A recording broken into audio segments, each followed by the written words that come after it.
Vamos a meternos ahora en el tema de la energía y de las tarifas. Por supuesto, un tema central no solo para la misma provisión de energía, algo que todavía sigue en discusión, sino por una serie de temas conexos. El principal de ellos, desde luego, su impacto en la inflación. Pero también hay que ver qué pasa con la energía y las inversiones que vienen. El RIGI, el régimen de incentivo a las grandes inversiones, supone un ingreso de divisas que desde luego el gobierno cuenta para organizar sus cuentas para 2025.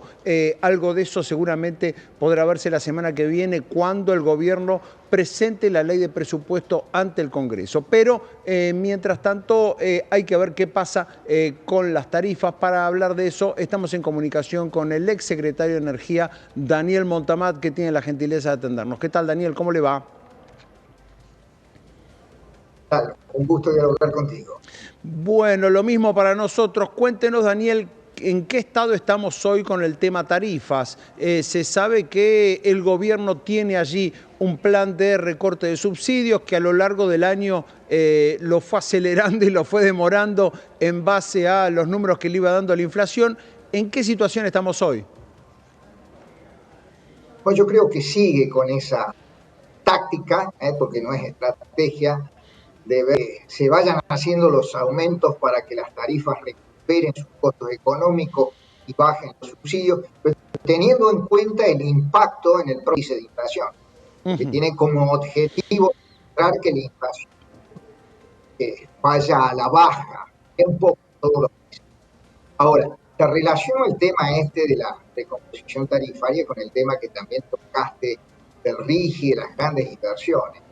Mira, el RIGI y las grandes inversiones en este sector que puede dar buenas noticias, porque puede dar un salto positivo, tiene que ver con tres temas básicos. Primero, tener un rumbo de largo plazo, explicitado en la ley bases con varios artículos y más o menos bien. Tiene que tener, por supuesto, una reducción de precios y señales de tarifas en el sector, porque son inversiones capital intensivas y para eso tenés que tener señales de precio de largo plazo. Y finalmente, tienes que tener una reindustrialización del sector que también está tocado en algunos puntos, reconfigurar el mercado de energía eléctrica, mayorista de gas, etcétera. Todo esto tiene que ver con las regiones tarifarias.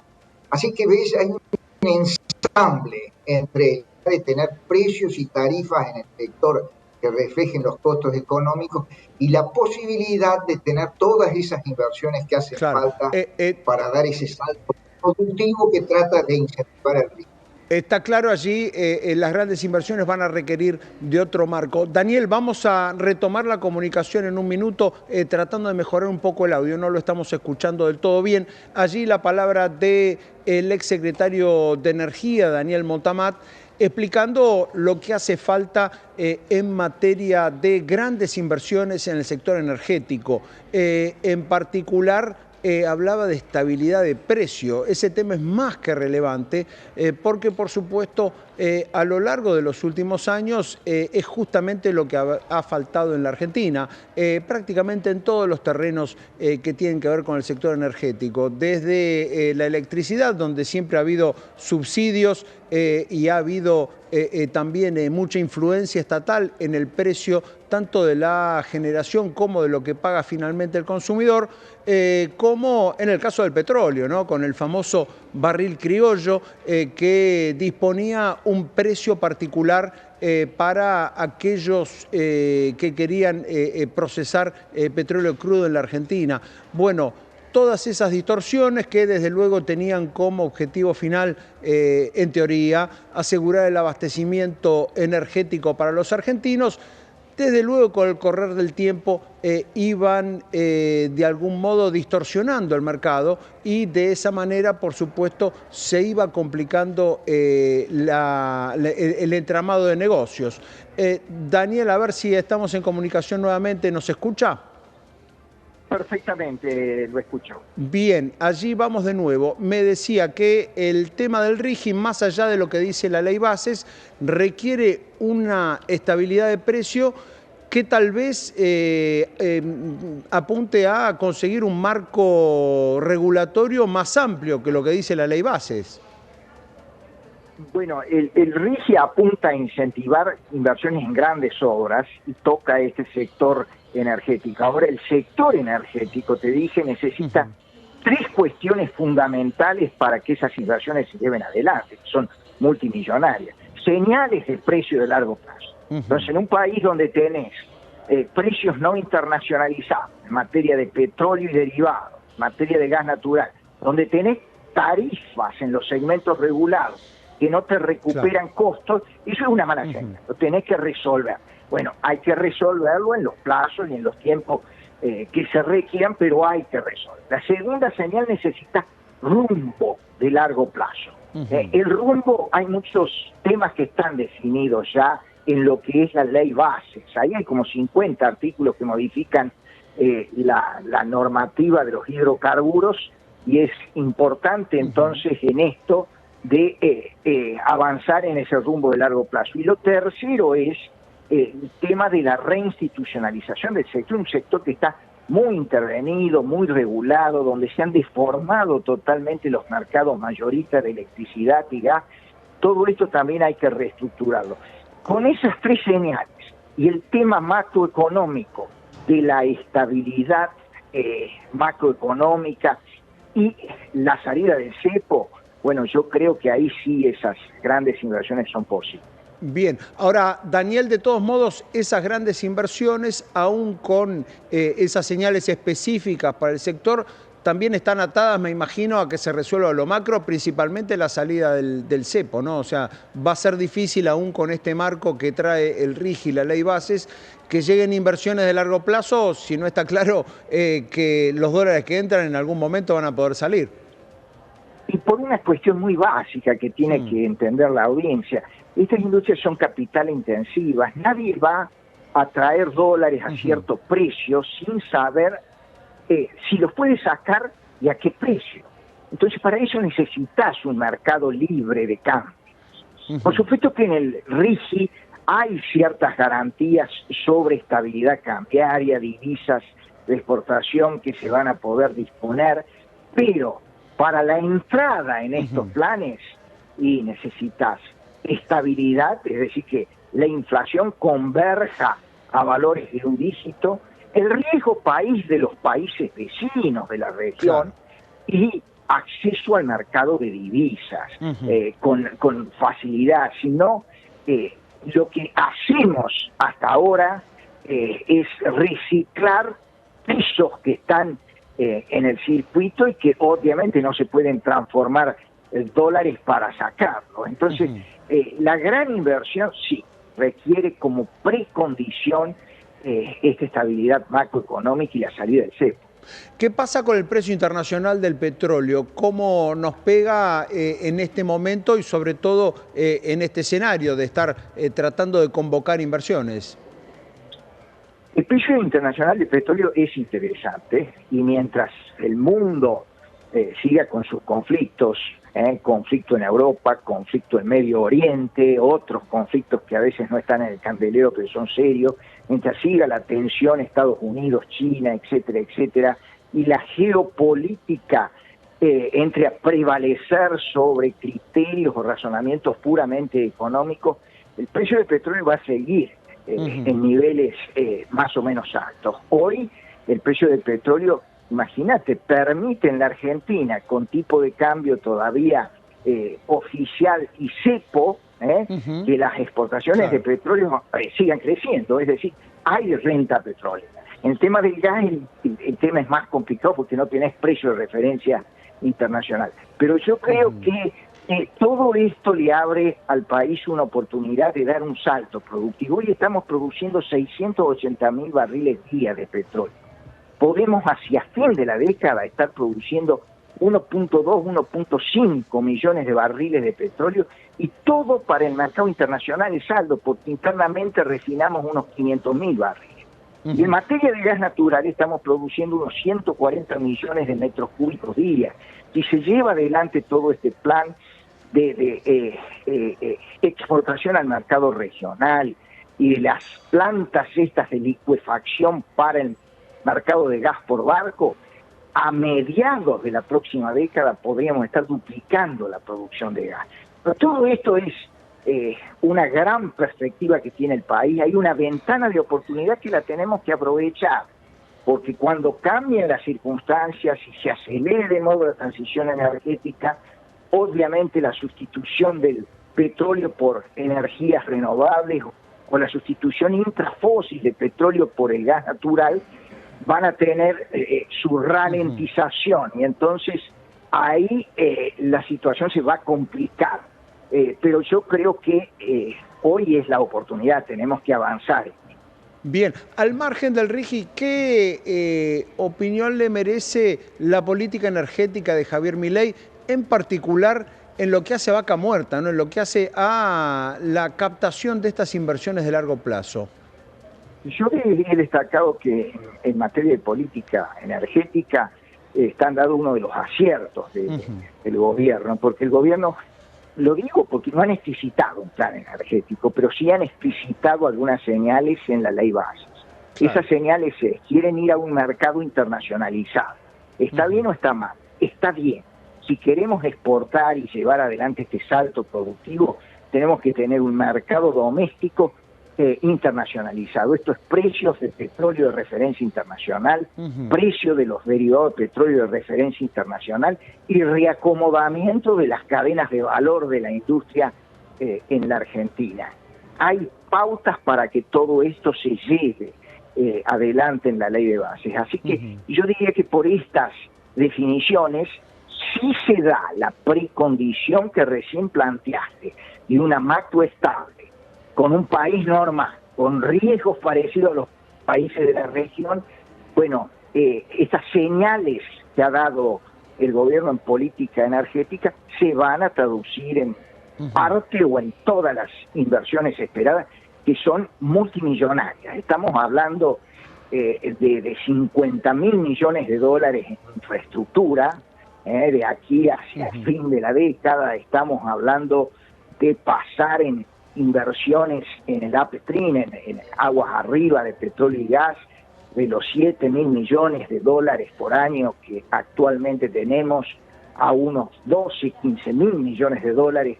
Así que todo esto es sumamente significativo. Las señales, vuelvo a decir, me preguntaste, están explicitadas. Ahora hay que dar pasos conducentes para que estas señales se traduzcan en una estrategia de largo plazo para el sector, que tiene que ser una estrategia no de un gobierno, no de una persona, no, por supuesto, de los argentinos. Extenderse en el tiempo. Daniel, lo traigo a la coyuntura, particularmente al tema combustibles, así como recién decíamos, hay un ir y venir constante con el tema del retiro de subsidios en las tarifas de electricidad y gas. Con los combustibles pasa algo similar, hay un ajuste por inflación, pero también queda siempre pendiente el tema de la actualización de los impuestos ligados a las naftas y el gasoil. ¿Qué pasa con eso? ¿Hay atraso todavía en los combustibles? ¿Queda todavía mucho más por aumentar? Digamos, el petróleo y los combustibles son los que están más cerca de las referencias internacionales. Estamos hablando de diferencias del 10-12%. Cuidado, la nafta el de mayor calidad y el gasoil de mayor calidad ya están casi en las referencias internacionales. ¿Qué sucede todos los meses? Todos los meses tienen que ir actualizando por la devaluación, porque claro, tenemos que traducir precios en pesos a dólares todavía. Como mínimo el 2% mensual del crawling pay. Como mínimo el 2% lo va a tener. Y después sí, tenés que el impuesto a los combustibles líquidos y el impuesto al carbono es un impuesto fijo que se debería haber ajustado trimestralmente. Lo venimos ajustando con retraso. Y yo creo que el tema de los nuevos reajustes que pueden repercutir en 1 o 2% más de aumentos, tienen que ver con este pulso que van tomando ellos del impacto inflacionario en el próximo índice de inflación que tienen.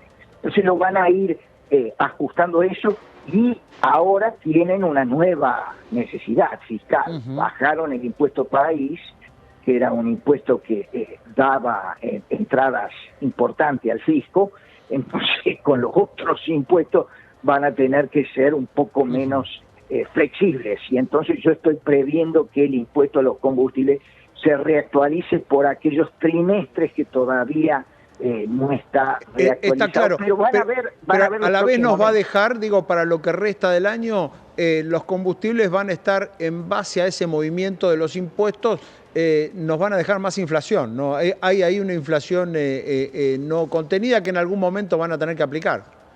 Bueno, esto es lo que van moderando, ¿no? Cómo van, pero yo creo que para el gobierno el objetivo central es que la inflación vaya mostrando por lo menos algún pequeña señal hacia abajo todos los meses. Esto es lo que van a buscar. Y me parece que esto es lo que también dicta la política energética en materia de las recomposiciones de las tarifas de gas y electricidad, que en promedio han sido un 4%. Ahí tienen mucho para hacer si terminamos con esta división que hay en bloques tarifarios en función del consumo, tanto en electricidad como en gas, son como 9 y 8 bloques tarifarios, y esta segmentación en 1, 2 o 3. Hay que volver a un sistema tarifario simple, donde la regla sea de que el consumidor pague los costos económicos de un servicio que tiene que recuperar esos costos, y que haya una tarifa social mucho mejor focalizada que la que tenemos. Bien, bien, o sea que haya solamente dos clases de usuarios, el que paga la tarifa social y el que paga la tarifa plena. Ese sería el plan. Hacia eso habría que, así funciona el mundo, Acá hemos inventado todas estas cosas. Hay un trabajo reciente académico que lo hizo Fernando Navaja, donde ha probado con la evidencia empírica de los datos argentinos que todas estas divisiones por bloques, tanto consumo de gas que en los residenciales, que va creciendo, ¿no es cierto?, el consumo y van generando tarifas diferenciales para los distintos consumos, porque presuponen que mayor consumo es mayor ingreso, o después esta diferenciación en segmentación, uno de los que quien pagan pleno, los que pagan clase media, la mitad, y lejos de establecer una correlación entre consumo e ingreso, tiene una correlación muy débil, y la correlación se debilita más con la segmentación tarifaria. Así que hemos hecho macana. Tenemos que revisar todas estas cosas y volver a cuestiones simples. Eso sí, en un país que dé este salto productivo, tenemos que dejarle a la sociedad también un mensaje positivo. Vamos a tener más petróleo para vender afuera, mucho más gas para afuera, pero si tenemos gas para afuera, tenemos mucho más gas para el mercado doméstico. Bien. La electricidad bueno, pero parte, Daniel, Daniel, parte del argumento, sobre todo en el gobierno anterior, era si la Argentina produce gas, ¿por qué no puede tener el gas subsidiado o a un precio menor o a un precio inferior al de mercado, digamos, sobre todo para sus industrias, para su sistema productivo y también para algunos usuarios residenciales que tienen dificultades para afrontarlo, digamos? Ese era el argumento en el gobierno anterior. Por dos razones no puede. Déjame explicar, porque esto hay que ser explícito. Es muy importante el punto, por eso se lo pregunto. Primera razón, porque los subsidios no son un pagadiós, lo estaba pagando la sociedad. ¿Cuánto del índice de inflación de todos los meses se debía al financiamiento con emisión monetaria de esos subsidios que hacían aparecer las tarifas de gas y de electricidad como más baratas? Primer argumento. Los subsidios no son un pagadiós, los paga la sociedad y los estaba pagando con impuesto inflacionario. El segundo argumento, cuando vos divorcias precios internos de las referencias internacionales, das una señal a la demanda de mayor consumo y das una señal a la oferta de menor inversión. Claro. Si se encuentran oferta y demanda doméstica, tenés que volver a importar. Cuando importas, todo esto sucedió, ¿a qué precios importas? A los precios de referencia internacional. Le quisiste cerrar la puerta y se te metieron por la ventana. Así que es una mala asignación, perjudica la producción, da señales al consumo de consumo irracional y genera un festival de subsidios que retroalimentan la inflación. Bien, muy claro, Daniel, le agradecemos muchísimo estos minutos. Ha sido un gusto dialogar con ustedes. Un fuerte abrazo. Daniel Motamata allí, expresidente de YPF, exsecretario.